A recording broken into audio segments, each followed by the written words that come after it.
The great question that has never truly been answered and which I still have not been able to solve despite my 30 years of study into the feminine soul is, what is it that a woman truly desires? Sigmund Freud. What if everything you believed about love was never yours to believe in the first place? What if everything you believed about love was never yours to believe in the first place? What if the heartbreak you suffered, the betrayal that shattered you, the cold silence that haunts you at night was never about who you were or what you did wrong? What if it was something far darker, something she herself doesn't fully control? You see, every man carries a story like this. The woman who once smiled at you like you were her entire world, who whispered promises of loyalty, honesty, and forever. And then without warning, she became distant. Her warmth faded. Her laughter grew hollow. Her eyes once locked on yours began to drift elsewhere. And one day, she vanished, leaving you with nothing but confusion, anger, and a haunting question you couldn't escape. Why your mind replayed every moment searching for the mistake. You assumed you failed her, that you weren't enough. But what if the truth is far more terrifying? What if it wasn't her choice at all? What if her love was never governed by logic or loyalty, but by ancient instincts buried deep inside her unconscious? A primal code written not by her will, but by forces older than civilization itself. Freud saw it. He exposed it. And for decades, the world has tried to bury what he discovered. But today, we're going to unbury it. Every man has lived this moment. You meet her. She feels different from anyone before. Her smile carries warmth you've never seen. Her words feel real. She tells you everything you've always longed to hear. I'm not like the others. I just want honesty, loyalty, depth, real connection. And for the first time, you let your guard fall. You believe. You believe that this time you finally found the woman who sees you, who values you, who will stay. You give her everything, your trust, your vulnerability, your soul. For months, maybe years you build together. Memories, laughter, late-night conversations where she swears you're the only one who's ever understood her. And then, slowly, something shifts. Her texts become shorter, her voice colder, her laughter once spontaneous now forced. The woman who once made you feel like the only man alive begins to pull away. No fights, no confessions, no reasons, just distance, silence, disappearance. You sit alone staring at your phone, begging yourself for answers. What did I do wrong? Did I say something? Was I too much? Not enough? You rewind every word, every moment, desperately searching for a mistake that doesn't exist. But here's the forbidden truth. It was never your mistake, because it was never her decision. Her exit wasn't calculated cruelty. It wasn't planned betrayal. It wasn't even conscious. Her biology simply overruled you. You see, Freud spent his life dissecting these patterns, truths so dangerous that modern society still refuses to speak them out loud. He discovered what most men never dare to admit: love isn't governed by choice. It's governed by unconscious survival instincts. Behind every loving smile is a machine older than civilization itself. An ancient algorithm designed not to preserve your happiness, but to preserve her genetic advantage. Why did she leave after I gave her everything? Because in her biology, safety often signals the end of desire. Men are programmed to chase loyalty. Women are programmed to seek survival. And when her unconscious detects that you've been secured, that the resources, the comfort, the stability are already locked and something dangerous happens, her instincts begin scanning for novelty. Not because she's evil, not because she lied, but because her body whispers a cruel truth. The man who no longer excites my survival no longer triggers my desire. This is the mechanism most men never see. They assume women love like men do, through loyalty, through consistency. But her instincts are older than your logic. Freud once wrote, "In every woman's mind, stability competes with instinct, and instinct always wins." Here's the lie every man has been taught since birth. She chose you because she loved you. She left you because you failed her. That story comforts you.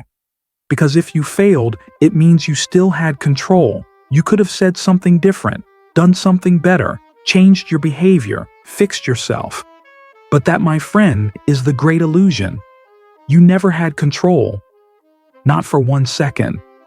Freud uncovered the brutal secret that society still refuses to accept. Human beings are not governed by logic. They are prisoners of their unconscious. And for women, that unconscious mind isn't just powerful, it's dominant, ruthless, ancient. 90% of her decisions don't originate from her conscious thoughts. They arise from the shadow beneath, where instincts repress desires, and survival programming silently rule. When you sat across from her holding her hand believing she saw you, you weren't speaking to a sovereign mind. You were negotiating with millions of years of genetic coding. She said she wanted honesty. She said she valued kindness. She believed it when she said it. But her biology, it couldn't care less about honesty. It doesn't reward stability. It rewards survival, tension, polarity. This is why she could love you passionately 1 month and feel absolutely nothing the next. Not because you changed, but because her chemistry changed. You see, modern society keeps feeding you a comforting myth. Women are more emotionally intelligent than men. They understand feelings better. They're more stable emotionally. That's not emotional intelligence. That's emotional adaptability for survival. Her emotions aren't consistent. They are tactical, optimized for social dynamics, resource extraction, and status navigation. She doesn't process emotions better than you. She weaponizes them faster than you. Freud called this hysterical cognition the unconscious rewriting of reality to fit emotional needs. Memory becomes fluid. History becomes distorted. Facts become irrelevant. She's not lying to deceive you. She's lying because her brain needs the lie to survive the emotional contradiction. And here's the darkest part no man dares to say out loud. Her betrayal wasn't a conscious choice. It was biological obedience. Have you ever been blindsided by her rage? Suddenly accused of something you never did? Attacked for words you never said? Punished for a crime you didn't commit? You stand there confused, speechless, wondering, where is this even coming from? You try to explain. You try to clarify. You try to calm her storm. But nothing works. Because the storm was never about you. Here's the forbidden layer Freud exposed, one that modern psychology carefully avoids when a woman can't confront the source of her true pain. Her unconscious finds a substitute, and that substitute is almost always the man closest to her. This isn't conscious manipulation. It's not evil intent. It's evolutionary defense. The real enemy is too dangerous, too protected, too untouchable. Her father who emotionally neglected her, her ex who cheated on her, her unresolved wounds from childhood abandonment. She can't strike them, so she strikes you. You became the safest target for the rage she was never allowed to release. Freud witnessed this repeatedly. The case of Dora, for example. Her father betrayed her, offering her up to cover his infidelity. But instead of confronting him, she turned her fury onto Freud, the one man who tried to help her. That wasn't madness. That was survival programming. And modern men, they keep making the same mistake. They absorb her displaced pain as if they deserve it. Every time she lashes out, you blame yourself. You try harder, you shrink smaller, you bend further. And the more you try to fix pain that isn't yours, the more she loses respect for you.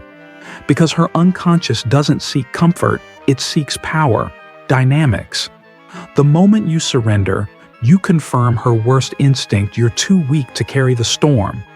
This is how good men die inside, not because they are bad partners, but because they willingly sacrifice their identity on the altar of her unresolved wounds.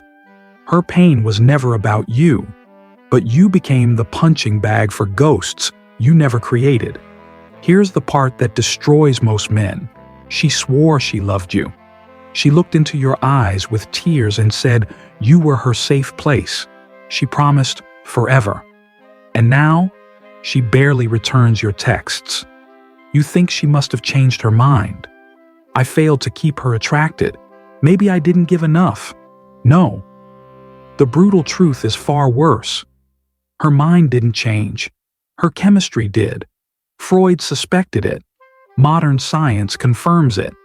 You weren't fighting her heart. You were battling her hormones. Every month her brain goes through biochemical shifts powerful enough to completely alter how she feels about you without her even knowing it. During ovulation, she's biologically primed for attraction. She seeks dominance, unpredictability, masculine confidence. As menstruation approaches, she becomes hypercritical, irritable, emotionally distant, hypersensitive to flaws. She isn't deciding to pull away. Her biology is vetoing her emotional access to you. Ask her why she's withdrawing and listen carefully. She'll say things like, "We're just not clicking anymore. I need space. I don't feel the same." But none of these reasons are real. They are post-rationalizations, invented explanations that help her conscious mind cope with decisions her unconscious body already made. You never had a say. Her hormones voted before she even knew the election started. And here's where most modern men destroy themselves. They try to negotiate with biology. You send longer texts. You plan more date nights. You apologize for things you didn't do. But no man has ever argued a woman's hormones back into attraction, because this was never a debate. It was chemistry. Even ancient Sparta knew this truth. Spartan men were forbidden from sleeping with their wives during menstruation, not because of superstition, but because they understood a bleeding woman isn't evil. She's biologically hostile. They didn't argue with it. They managed it. Today's modern man, he walks right into the emotional blast radius, unarmed. And when he gets burned, he blames himself. Here's the part almost no man wants to accept. She never truly loved you for who you were. She loved what your presence offered her unconscious mind. We've been sold the lie that women fall in love with personality, with kindness, with shared interests, with deep conversations. But underneath the romance, her primal brain was scanning something else entirely: resources, stability, security, access, leverage. Freud knew this, and evolutionary biology confirmed it. A woman's love isn't unconditional, it's highly conditional on survival advantages. From childhood, women are unconsciously trained to extract maximum security while maintaining plausible deniability. I just want someone who makes me feel safe. What she means is, I want to secure what I need until I no longer need it. And this is why men repeatedly experience the same devastating cycle. Phase 1. The idealization. She mirrors you. She laughs at your jokes. She reflects your values. She makes you feel like you've finally been chosen. This isn't random, it's subconscious strategy. The faster you feel emotionally attached, the faster she secures the emotional leverage. Phase 2. The testing. Once she feels you've been secured, she begins stress testing your strength, picking small fights, withholding affection, creating emotional distance, watching how you respond to uncertainty. She's not trying to destroy you. She's gauging, can this man lead under pressure? Your emotional reactions become her data points. Phase 3. The discard. If your strength doesn't hold, if you shrink, over-apologize, or beg for stability, her unconscious makes its decision: stability achieved. Emotional challenge lost. Attraction terminated. And then comes the cold detachment. It's not you, it's me. You deserve better. I just don't feel the same anymore. You stand there broken, thinking you failed.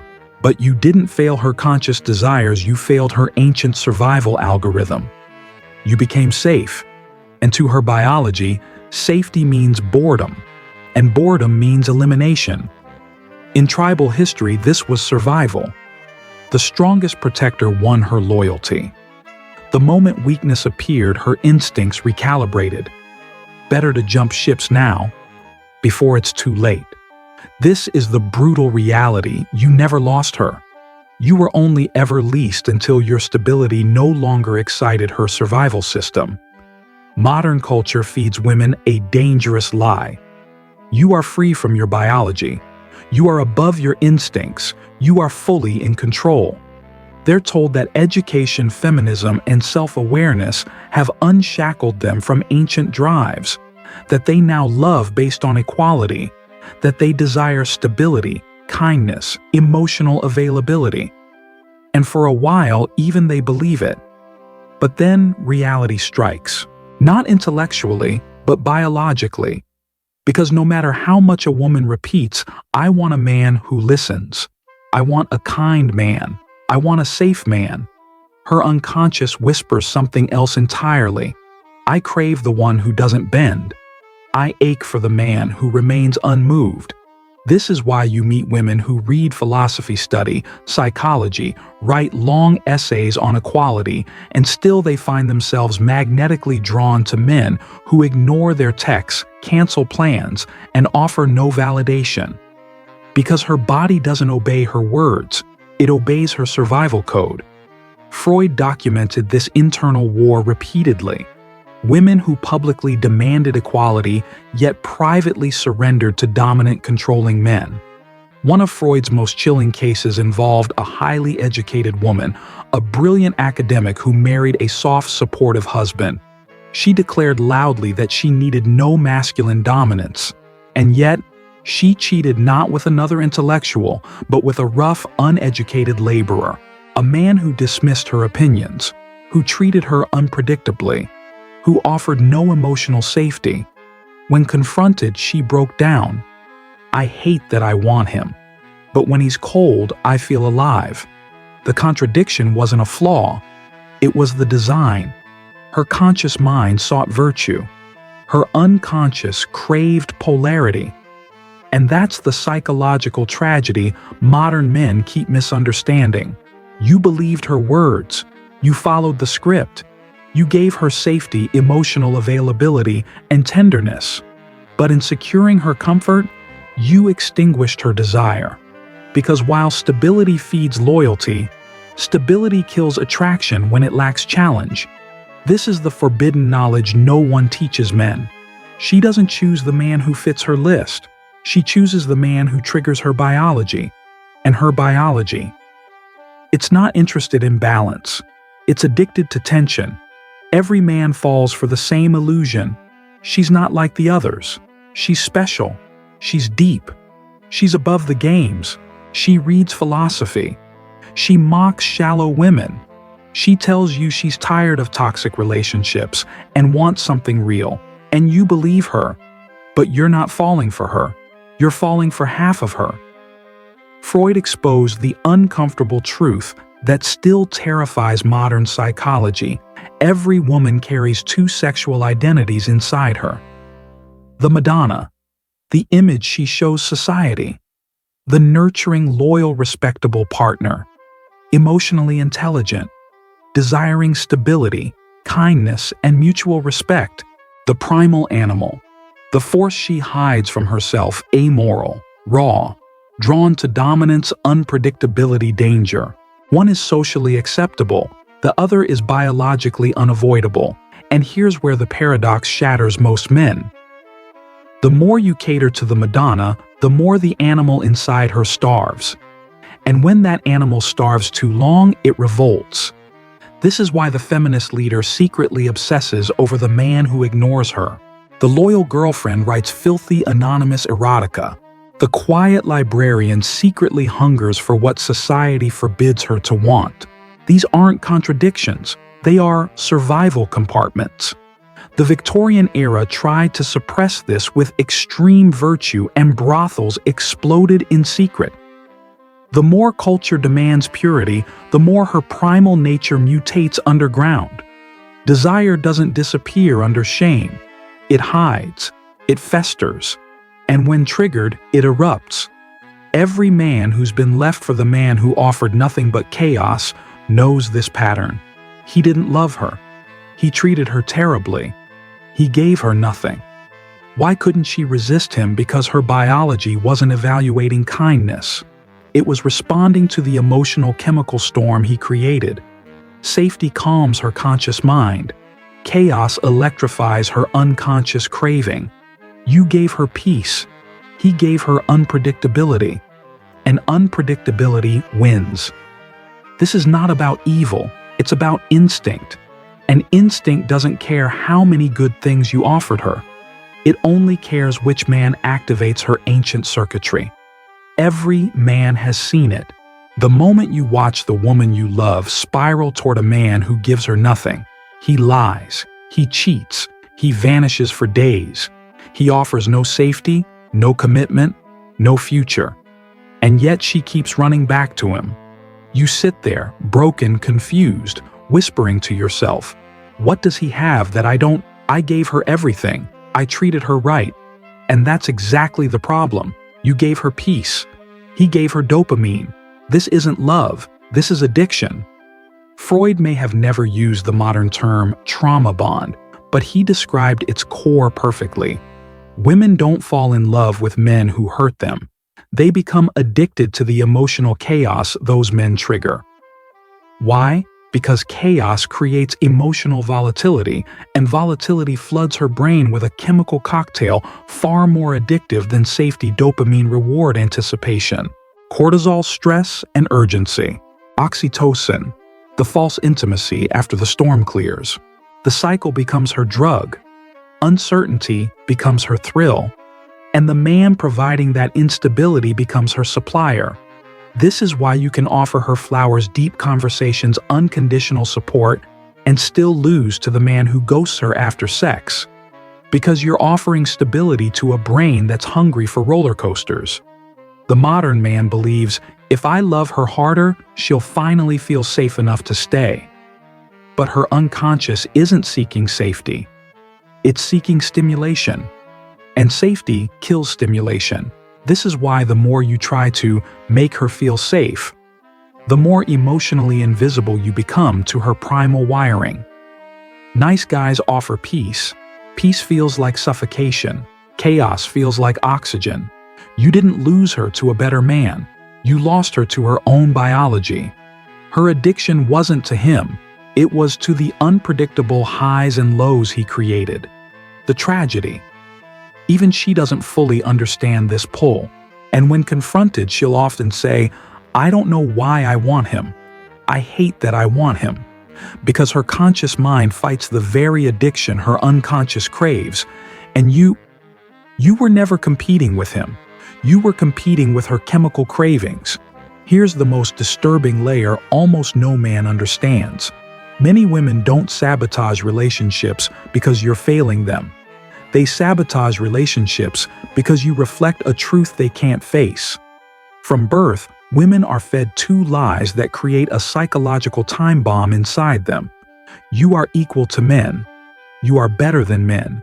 More moral, more loving, more emotionally evolved. This conditioning creates a devastating identity.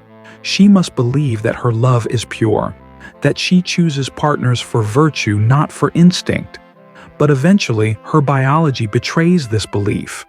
Because no matter how many times she repeats, "I want kindness, I want safety, I want emotional availability," her body still craves the unpredictable man who triggers her primal circuitry. When she feels herself pulled toward that man, the one who treats her carelessly, who doesn't validate her, who offers zero emotional safety, her conscious mind experiences something horrifying: self-hate. How can I want what I claim to despise? How can I crave him while rejecting the good man who offers me everything I said I wanted? And rather than confront this unbearable contradiction, she redirects the pain outward. She punishes the man who loves her most, not because he did anything wrong, but because his love forces her to face a mirror she cannot tolerate. If I accept his love, I must also accept that my biology doesn't match my morality. This unbearable guilt triggers destruction. She picks fights out of nowhere. She accuses you of being too available, too weak, too predictable. She manufactures emotional distance, because destroying the man who loves her is easier than confronting the part of herself she secretly resents. The cruel paradox. The more deeply you love her, the more suffocating your presence becomes. Because true unconditional love strips away her ability to blame you for her unhappiness, and without someone to blame, she's forced to face the terrifying truth: her restlessness isn't your fault, it's the war inside herself. Freud saw this pattern over and over. The chastest woman fantasized about surrendering. The most promiscuous obsessed over being worshipped. Public virtue, private chaos. That isn't a flaw in female psychology, it's the structure itself. And you become collateral damage not because you failed her, but because you loved her in a way her unconscious mind was never built to sustain. Here's the most brutal paradox, the one that most men refuse to accept until it's far too late. A woman will punish you for loving her too much, not because she's evil, not because she planned it, but because your unconditional love removes her ability to hide from herself. At first, your love feels like safety. You listen, you support her dreams, you absorb her storms without judgment, you become her rock. But as you give more, something strange happens. Her warmth fades, her desire evaporates, her resentment grows. Why? Because unconditional love exposes her deepest fear. If you love me fully, you see all of me. And if you see all of me, you see the parts of me I cannot accept. The darkness, the contradictions, the primal instincts she spent her life denying. And if you accept all of it, she can no longer blame you for her emptiness. That to her unconscious is unbearable. Because many women survive psychologically by externalizing blame. I'm unhappy because men are weak. I'm frustrated because he doesn't understand me. I feel restless because he doesn't challenge me enough. But when you love her completely, when you become unshakable, those excuses dissolve. And what's left is the raw, unfiltered truth. Her dissatisfaction lives inside her, not outside. Most women cannot sit with that truth for long. So instead, they turn on the man who offered them peace. Suddenly, she picks fights over nothing. She accuses you of being too nice. She says you deserve better than me. But what she really means is I can't face myself while you keep loving me like this. Freud called this dynamic one of the most dangerous traps for men. To love fully is to invite resentment from those who cannot love themselves. This is why countless good men get blindsided. They believe that more love will heal the distance. But every act of devotion feels to her unconscious like suffocation. Not because you're doing too little, but because you've done too much. The tragedy. Your love made you disposable not because it lacked value, but because it left her nowhere to run from herself. And when escape becomes impossible, destruction becomes her only option. So where does this leave you? Are you doomed? Is every man destined to be consumed by forces he can't control? No. But survival requires brutal clarity. You have two choices. One, remain blind. Keep playing by her words. Keep negotiating with her shifting emotions. Keep believing love is earned by sacrifice. Or, two, step outside the game entirely. Understand that her love isn't a reward, it's a response. The more you need her, the more she pulls away. The more mystery you carry, the more gravity you create. The less you justify, the more she respects. This isn't manipulation. This is survival in a system built by ancient biology. You don't win by convincing her to stay. You win by becoming the man who never needed to beg. Because in the end, her war is not with you. Her war is with herself. You simply became the battlefield.